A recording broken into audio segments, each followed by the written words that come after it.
àbọ̀ láti gbọ́ láti ẹnu aṣojú kọ̀ròyìn wa Ṣògo Rẹ́nikejì. Bákan náà, àwọn òǹtajà ohun èlò ìkẹ́kọ̀ọ́ bíi bírò, ìwé àti bẹ́ẹ̀ bẹ́ẹ̀ lọ ké gbàjarè síta wípé àìsí ọjà ó ń mú àkùdé débá ètò ọrọ̀ ajé wọn. Ẹ jẹ́ ká lọ pàdé Ṣògo Rẹ́nikejì tó ṣàbẹ̀wò sí àwọn ilé ìta ìwé káàkiri ní ìpínlẹ̀ Èkó. Àwọn ọlọ́jà ìkọ̀wé àti àwọn òbí fi ìkọminú wọn hàn lórí bí gbogbo nǹkan èlò ìkàwé ṣe gbówó lórí, pàápàá lásìkò tí àwọn ọmọ ilé ẹ̀kọ́ ṣẹ̀ṣẹ̀ wọlé lẹ́yìn ìsinmi ọlọ́jọ́ gbọọrọ. Lásìkò tí tẹlifíṣàn Orísun ṣàbẹ̀wò sí àwọn ọjà kan láti mọ bí nǹkan ṣe rí fún àwọn onítàjà àti àwọn òǹrajà, ọ̀pọ̀ wọn ló bá tẹlifíṣàn Orísun sọ̀rọ̀ wípé gbogbo nǹkan ló ti gbówó lórí. Arábìnrin kan tí ó ní ibùsọ̀ ibi ilé ìtàwé kan àti ohun èlò ìkọ̀wé àwọn akẹ́kọ̀ọ́ ní ìlú Èkó sọ wípé ọ̀pọ̀ àwọn òbí ni kò lágbára láti ra gbogbo ìwé tí wọ́n kọ fún àwọn ọmọ wọn ní ilé ẹ̀kọ́ nítorí wípé owó tí wọ́n fi ń ra ìwé mẹ́wàá tẹ́lẹ̀ kò lè rà ju 3 tàbí 4 lọ lásìkò yìí. Ẹ gbọ́ bó ṣe sọ. Owó tá fi ra kátọ̀ méjì ẹyọkan lẹ́ fi rà. Ìwé 600 tẹ́lẹ̀ ó ti di 12. Exercise book 250 ẹgbẹ́ sí 700 naira. Owó tá fi ń ra mẹ́ta tí wọ́n fi ń ra mẹ́ta tẹ́lẹ̀ ni wọ́n fi ń ra ẹyọkan. Ó tiẹ̀ ti le jù. Ìwé wọn, exercise book wọn. Owó ẹni tó ń ta owó lè rere èrè wọn lẹ́rìí. Nígbà tí àwọn tó ti tẹ́ lọ rà lọ́wọ́ wọn tó ti fowó le jù.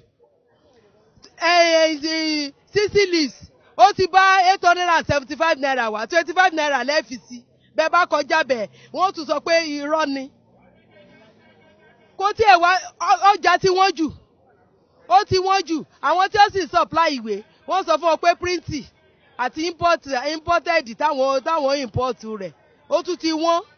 Ẹ dákun dọ́là náà affect paper. Nínú 10 méjì ni ó mú. Wọ́n bá ti mú máàsì tó ti mú English wọ́n ní ìtókù á padà wá. Mbọ́lá ó àfẹ́ẹ̀tì àtẹni tí ń ta àtẹni tó wá ń ràwé àárín kankan. Bákan náà ni àwọn òbí pẹ̀lú fi ìkọminú wọn hàn bí àwọn iléèwé ti kọ̀ láti jẹ́ kí àwọn ọmọ wọn lo ìwé eléyìí tí àwọn ẹ̀gbọ́n wọn ti lò ní kíláàsì kan tẹ́lẹ̀ rí kó tó di wípé àwọn bọ́ síbẹ̀. Wọ́n tẹ̀síwájú wípé gbogbo ìgbà ni wọ́n máa ń pààrọ̀ ìwé tí àwọn ọmọ lò ní sáà kan tí wọ́n bá ti bọ́ sí sáà tuntun.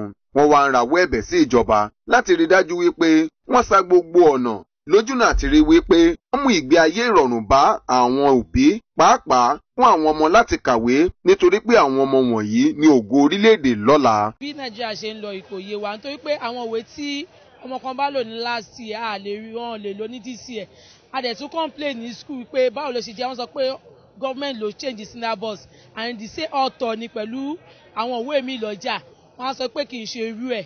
Gbogbo eléyìí ó jẹ́ nǹkan tó jẹ́ ìbànújẹ́ ọkàn fún wa pé ìwé tààrà fi owó méjì tàbí ra ẹyọ kan nísìn. Ó lágbára ó ti wọ́n jù. Àmọ́ bọ́dẹ̀ ń change ìwé nísìnyí a kò bọ́ sí ìwé tí ẹ̀gbọ́n ka àbúrò lè kà. Every session ló ń change textbook. So kò dẹ̀ yẹ kó rí bẹ́ẹ̀. Ẹ wo bó ṣọ́ọ̀bù kan tí mo lọ ń sìn gbogbo ìwé tààrà á dá padà. Wọ́n ní kò ń ṣe the same thing pẹ̀lú ti school new edition. Bàbá yẹn pa ń complain pé after this year òun ò tàwé mọ́ ìwé ti sóhun gbogbo ìwé kúnnú léhun kò ṣeé tà ìwé kúnnú ṣọ́ọ̀bù kò ṣeé tà so kọ́ bá wá nǹkan ṣe sí. Ṣògo Rẹ́nikejì ló jábọ̀ ìròyìn fún tẹlifíṣàn Orísun.